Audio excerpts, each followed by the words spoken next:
ಇಲ್ಲ sir, doctor ಇಲ್ಲ sir. ಸಾಹೇಬ್ರಿಗೆ ಹೇಳಿದೆ ಸರ್, DH ಫೋನ್ ಮಾಡಿ ಹೇಳಿದ್ರು ಯಾವುದೇ ಕ್ರಮ ತಗೊಳ್ತೀವಿ ಸರ್. ಹುಬ್ಳಿ ಸರ್ ಸರ್, ಅಲ್ಲಿ ಸುತ್ತಮುತ್ತ ಹಳ್ಳಿ ಜನ ಹುಬ್ಳಿ ಸರ್ಕಲ್ ಇರುತ್ತೆ ಸರ್. ಅರ್ಥ ಮಾಡಿಕೊಳ್ಬೇಕು. ಇವತ್ತು ಪ್ರೈವೇಟ್ ಹಾಸ್ಪಿಟಲ್ ಇದೆ, ನಗರದಲ್ಲಿ ಮಾತ್ರ ಇದೆ, ಹೌದಾ?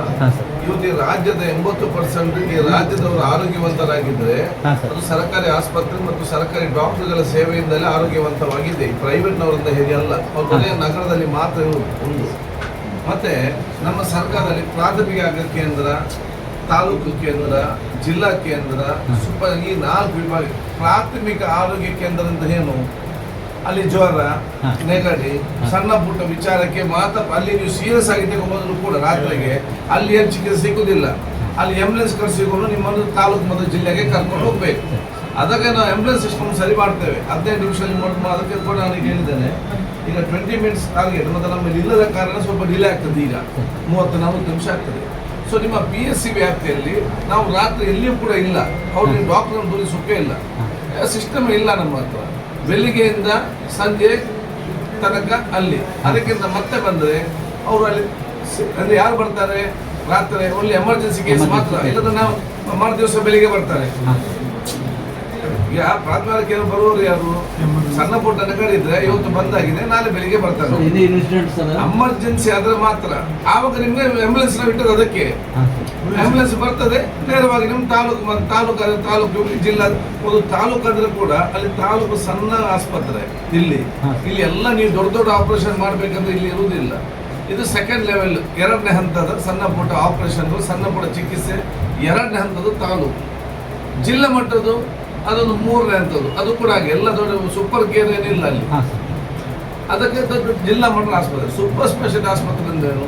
ಅಲ್ಲಿ ದೊಡ್ಡ ಸೀರಿಯಸ್ ಕೇಸ್, ಆ ಕೇಸ್, ಈ ಕೇಸ್ ಎಲ್ಲ ಅದು ಆಂಬ್ಯುಲೆನ್ಸ್ನವ್ರು ನೋಡಿಕೊಂಡು ಅವ್ನು ತಾಲೂಕು ಮಟ್ಟ ಲೆವೆಲ್ ಆದರೆ ತಾಲೂಕು ಮಟ್ಟ ಕರ್ಕೊಂಡು ಹೋಗ್ತಾರೆ. ಅವನು ಜಿಲ್ಲಾ ಮಟ್ಟ ಲೆವೆಲ್ ಆದರೆ ಜಿಲ್ಲಾ ಮಟ್ಟ ಕರ್ಕೊಂಡು ಹೋಗ್ತಾರೆ. ಇನ್ನು ಇಲ್ಲಿಲ್ಲ, ಸೂಪರ್ ಸ್ಪೆಷಾಲಿಟಿ ಆಗಬೇಕಂತಿದ್ರೆ ನೇರವಾಗಿ ಅಲ್ಲಿಗೆ ತಂದು ಮೆಡಿಕಲ್ ಕಾಲೇಜ್ ಮುಗಿಸ್ತಾರೆ. ಸೊ ನೀವು ಕೂಡ ಅರ್ಥ ಮಾಡಿ ನೀವೆಲ್ಲ ಕೂಡ ಮಾಡಬೇಕು. ಅವ್ರೇನು ಮಾಡ್ಲಿಕ್ಕೆ ಆಗ್ತದೆ? ಮುಂಚೆ ಎಲ್ಲ ಇದ್ರು ಸರ್,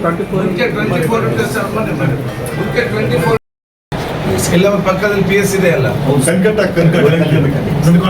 ಇವತ್ತು ಅರ್ಜಿ ಕೊಟ್ಟಿದ್ದಾರೆ. By 3 days you have to give the appointment.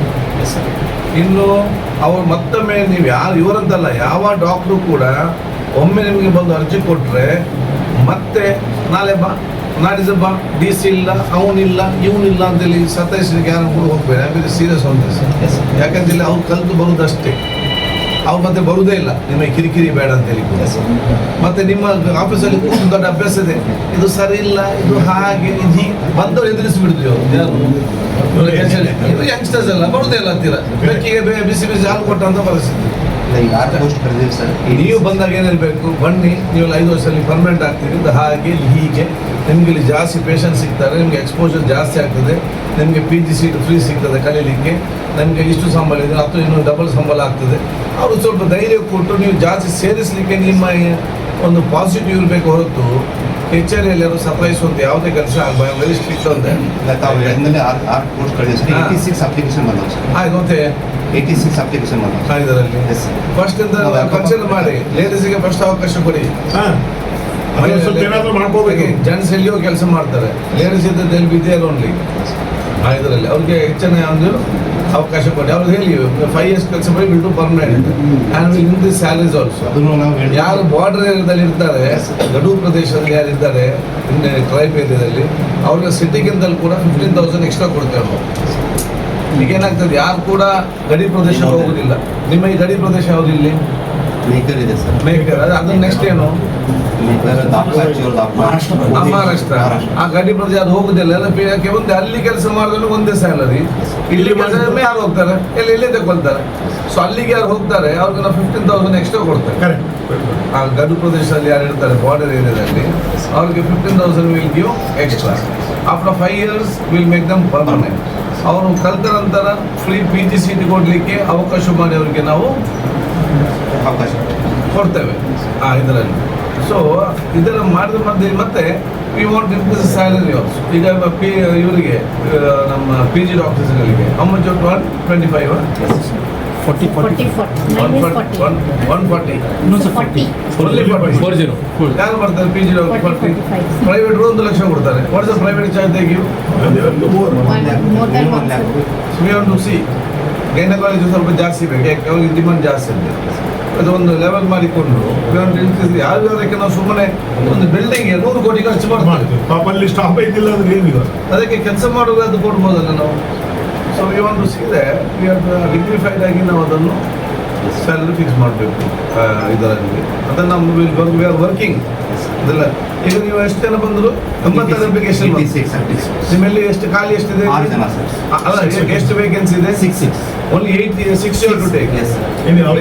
ನಮ್ಮ ಕಡೆ ಕೆಲಸ ಅಲ್ಲ, ಬೇರೆ ಕಡೆಗೆ. Yes, sir. ನಾವು ಮೊನ್ನೆ DC ಮೇಡಮೇ ಬಂದು she takes 8 hours walking interview ತಗೊಂಡ್ಬಿಟ್ಟು she encourages all the ಅಲ್ಲ, ಈಗ ಉಳಿದವರನ್ನು ಬೇರೆ ಕಡೆ ಬರೋದಿಲ್ಲ ಲೋಕಲ್ ಜನ ಸರ್. ಈಗ they will come up to Gulbarga.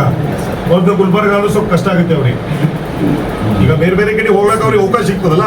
Correct ದೇಶೋರೆ ಕರೆಕ್ಟ್ ಸರ್. ನೀವು ಅವ್ರಿಗೆ ಕೇಳಿ. ಕನ್ನಡದ ಕೊಟ್ಟಿದ್ದೇನೆ. ಅಲ್ಲಿ ಆಂಬುಲೆನ್ಸ್ ಒಂದು ಡ್ರೈವರ್ ಕಡಿಮೆ ಆಗಿದೆ. ಅದಕ್ಕಾಗಿ ಒಂದು ಪ್ಲಾನ್ ಮಾಡಿಕೊಂಡು ಅವ್ನು ತಿಂಗಳಿಗೆ ಎಷ್ಟು ಡ್ರೈವರ್ಗೆ ಆಗ್ತದೆ, ಯಾರಾದ್ರೂ ಡೋನರ್ಗಳಿಂದ ತೆಗೆದುಕೊಂಡು ಅವರಿಗೊಂದು ಈ ಒಂದು ಪ್ಲಾನ್ ಮಾಡಿ ಅದೊಂದು ಸಾಮಾಜಿಕವಾದ ನೆಲೆಗಟ್ಟಿನಲ್ಲಿ ಎಷ್ಟೋ ಜನ ಇದ್ದಾರೆ ಸಹಕಾರ ಮಾಡೋರು. ಈಗ ಅಲ್ಲಿ ಕ್ರಿಕೆಟ್ ಮ್ಯಾಚ್ ಬೇಕಾದ್ರೆ 1 ಲಕ್ಷ ಕಲೆಕ್ಷನ್ ಮಾಡಬೇಕು. 1 ಲಕ್ಷ ಕೊಟ್ಟು ಪ್ರೈಸ್ ಅನೌನ್ಸ್ ಮಾಡ್ತೀರಿ ಐದಲ್ಲಿ, ಅವನು ಆಡಿ ಹೋಗ್ತಾನೆ. ನಿಮ್ಮೇನು? ನಿಮ್ಗೆ ಒಂದು ಪ್ರೈಸ್ ವೇಸ್ಟ್, ನಿಮ್ಮ ಲೈಟ್ ವೇಸ್ಟ್, ಬೊಬ್ಬೆ ವೇಸ್ಟ್, ಎಷ್ಟು ವೇಸ್ಟ್. ಅವ್ರು ಅದಕ್ಕೆ ಮತ್ತೆ ಖರ್ಚು ಮಾಡೋದು ಯಾರು? ಟೀಮ್ನವರು ಟೀ ಶರ್ಟ್ ಪ್ಯಾಂಟ್ ಅದನ್ನು ಸ್ವಲ್ಪ ಆಸ್ಪತ್ರೆ ಕೊಡ್ತೇನೆ ಅವರಿಗೆ. ಇಲ್ಲಿ ತಿಂಗಳು 12 ಕೊಟ್ಟರೆ ನೀವು ಇಡೀ ಒಂದು ಫ್ರೀ ಆಗ್ತಾ ಸಿಗ್ತದೆ. ಸೊ ದೇಶ ಮತ್ತು ಸಮಾಜ ಕಟ್ಟಬೇಕಾದ್ರೆ ಎಲ್ಲರೂ ಕೂಡ ಸಹಕಾರ ಕೊಟ್ಟಾಗ ಮಾತ್ರ ಸಮಾಜ ಮತ್ತು ದೇಶವನ್ನು ಕಟ್ಟಲಿಕ್ಕೆ ಸಾಧ್ಯ. ನಮ್ಮ ಆರೋಗ್ಯ ವ್ಯವಸ್ಥೆ ನಡಿಬೇಕಾದ್ರೆ ಬರೇ ಮಂತ್ರಿಯಿಂದ ಡಾಕ್ಟರ್ನ ಸಾಧ್ಯನೇ ಇಲ್ಲ.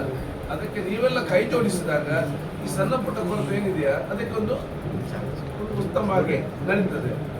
ನಾವು ಸಣ್ಣ ಪುಟ್ಟ ಸಹಕಾರ ಮಾಡಬೇಕು. ಇವರು ಕರೆಕ್ಟಾಗಿ ಕೆಲಸ ನಾವು ಮಾಡಿಸ್ಬೇಕು. ಅದಕ್ಕೆ ಇವರು ನೋಡಿ, ಇವರ ಕೆಲಸ ಇವರು ಮಾಡಬೇಕು, ನಮ್ಗೆ ಮಾಡ್ಲಿಕ್ಕಾಗ್ತದೆ.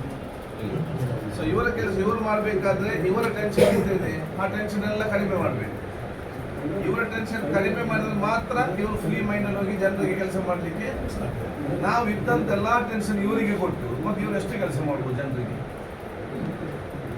ಅದಕ್ಕಾಗಿ ಇವರ ಸಮಸ್ಯೆ ಏನಿದೆ ಅದು ಫಸ್ಟ್ ಬಗೆಹರಿಸಿ ನಮ್ಮ ಜವಾಬ್ದಾರಿ.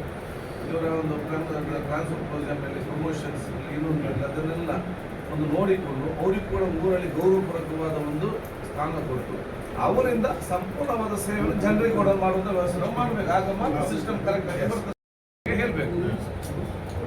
ಆಯ್ತಾ? ಇನ್ನು ಅವನು ಎಲ್ಲಿಗೆ ಹೋಗುವಾಗ ಈ DHಗಳಿಗೆ ಅವ್ರು ಊರವರ ಬೈಯುವುದು. ಅವನೊಂದು 4 ಜನ ಇಟ್ಟಿರ್ತಾನೆ ಅವನು ಸುತ್ತ.